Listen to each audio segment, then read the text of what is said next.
بسم اللہ الرحمن الرحیم۔ السلام علیکم دوستو، امید کرتا ہوں آپ سب خیریت سے ہوں گے۔ دوستو میں آج آپ کو ایک زبردست کہانی سنانے لگا ہوں، آپ نے ویڈیو کو لازمی اینڈ تک دیکھنا ہے۔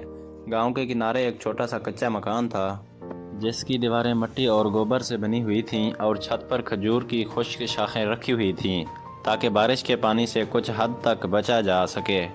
اس مکان میں رہنے والا رحمت علی ایک محنتی اور دیانتدار کسان تھا جس کی زندگی صرف کھیت، بیل اور زمین کے گرد گھومتی تھی۔ غربت اس کے دروازے پر ہمیشہ دستک دیتی رہتی، مگر وہ ہمت اور صبر سے کام لے کر ہر مشکل کا سامنا کرتا تھا۔ رحمت علی کا دن سورج نکلنے سے پہلے شروع ہوتا۔ صبح کی نماز پڑھنے کے بعد وہ اپنی پرانی دھوتی اور میلی کرتی پہن کر کھیت کی طرف نکل جاتا۔ اس کے ساتھ اس کے 2 بیل ہوتے جن کے ذریعے وہ زمین میں ہل چلاتا۔ گرمی ہو یا سردی، برسات ہو یا آندھی، رحمت علی کا زندگی کا ہر دن ایک جیسا تھا، محنت، پسینہ اور جدوجہد۔ اس کے پاس زمین کا ایک چھوٹا سا ٹکڑا تھا جو اس کے آباء و اجداد کی نشانی تھی۔ یہی زمین اس کی امید تھی، مگر یہ زمین اتنی زرخیز نہ تھی کہ اس کی محنت کے مطابق فصل دے سکے۔ ہر سال کوئی نہ کوئی مصیبت آ کھڑی ہوتی، کبھی بارش نہ ہوتی، کبھی فصل پر ٹڈیوں کا حملہ، تو کبھی آسمانی آفات۔ مگر ان سب کے باوجود وہ ہمت نہ ہارتا۔ رحمت علی کی بیوی زہرا بی بی ایک وفادار اور صابر عورت تھی۔ اس نے کبھی شوہر کی غربت کا شکوہ نہ کیا، بلکہ ہمیشہ اس کا ساتھ دیا۔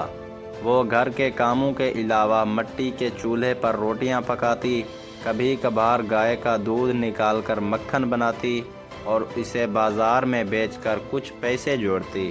ان کے 3 بچے تھے، سب سے بڑا بیٹا سلیم، پھر بیٹی مریم اور سب سے چھوٹا علی۔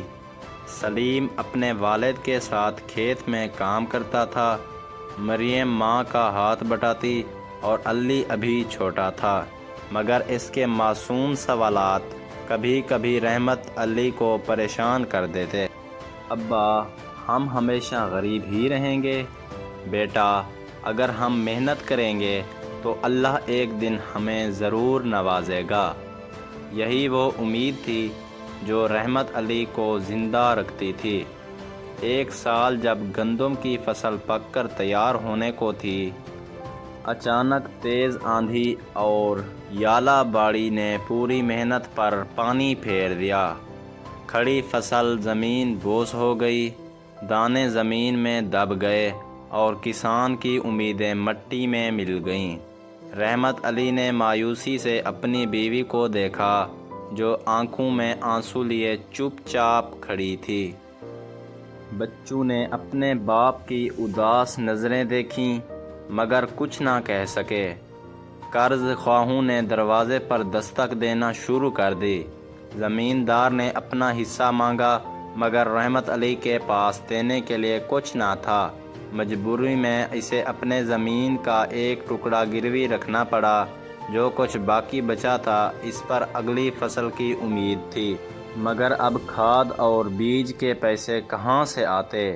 بیوی نے اپنے شادی کے کچھ زیور بچا رکھے تھے، وہ نکالے اور چپکے سے شوہر کے ہاتھ میں رکھ دیے۔ یہ لے لو، شاید کچھ کام آ جائیں۔ رحمت علی کا دل ٹوٹ گیا، مگر وہ جانتا تھا کہ یہ وقت ہمت کا ہے۔ اس نے خود کو سنبھالا اور دوبارہ محنت میں لگ گیا۔ اس بار وہ کسی بھی صورت ناکام ہونا نہیں چاہتا تھا۔ سلیم نے بھی ساتھ دیا، مریم اور علی بھی چھوٹے چھوٹے کاموں میں مدد کرنے لگے۔ پورا خاندان ایک خواب کے ساتھ جٹ گیا کہ اگلی فصل اچھی ہوگی اور ان کے دن بدل جائیں گے۔ مگر قدرت کا کھیل نرالا ہے۔ کچھ ماہ بعد جب گندم لہلہانے لگی تو اچانک ٹڈی دل کا حملہ ہو گیا۔ ہزاروں کی تعداد میں ٹڈیاں آئیں اور چند ہی دنوں میں فصل چٹ کر گئیں۔ کسانوں نے آگ جلائی، دھواں کیا، شور مچایا، مگر کچھ بھی فائدہ نہ ہوا۔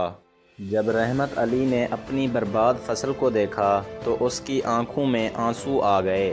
بیوی نے اسے حوصلہ دیا، مگر اب اس کے دل میں بھی خدشات پیدا ہونے لگے تھے۔ اس بار قرض داروں نے کوئی رعایت نہ کی۔ زمیندار نے صاف کہہ دیا کہ اگر قرض واپس نہیں کیا گیا تو باقی زمین بھی لے لی جائے گی۔ رحمت علی کے پاس کوئی چارہ نہ تھا۔ اس نے فیصلہ کیا کہ شہر جا کر مزدوری کرے گا، شاید کچھ پیسے بنا کر قرض چکا سکے۔ بیوی نے اسے روکنے کی بہت کوشش کی، مگر مجبوری میں وہ چل دیا۔ شہر کی زندگی گاؤں کی زندگی سے بالکل مختلف تھی۔ وہاں کسی کے پاس کسی کے لیے وقت نہ تھا، لوگ اپنے کام میں لگے رہتے اور غریب کو حقارت کی نظر سے دیکھا جاتا۔ رحمت علی نے دن بھر مزدوری تلاش کی، مگر کوئی کام نہ ملا۔ آخر کار ایک شخص نے اسے اینٹیں اٹھانے کا کام دیا۔ رحمت علی نے دن رات ایک کر دیا۔ وہ دن میں مزدوری کرتا اور رات کو ایک فٹ پاتھ پر سو جاتا۔ جو تھوڑے بہت پیسے ملتے وہ گھر بھیج دیتا۔ بیوی بچوں نے بھی اپنے حصے کی قربانی دی۔ سلیم نے ایک دکان پر کام شروع کر دیا۔ مریم نے سلائی سیکھ لی اور علی نے اپنے چھوٹے ہاتھوں سے سبزی بیچنی شروع کر دی۔ کئی سال اسی طرح گزر گئے۔ رحمت علی کی محنت رنگ لانے لگی۔ سلیم نے دن رات محنت کی اور ایک دن ایک اچھی نوکری حاصل کر لی۔ اس نے سب سے پہلے اپنے والد کو واپس بلایا۔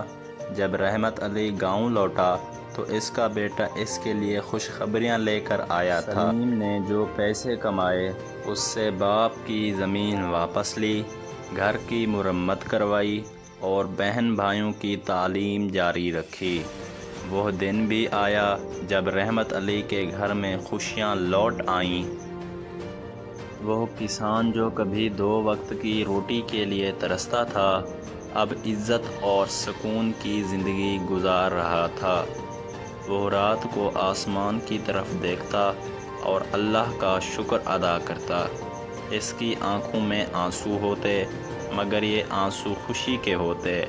غربت اور آزمائش نے اس کے حوصلے کو توڑا نہیں تھا، بلکہ اسے مزید مضبوط بنا دیا تھا۔ وہ جان چکا تھا کہ صبر اور محنت کا صلہ دیر سے ہی صحیح مگر ملتا ضرور ہے۔ مزید ایسی کہانیوں کے لیے میرے چینل کو لازمی لائک اور سبسکرائب کریں۔ شکریہ۔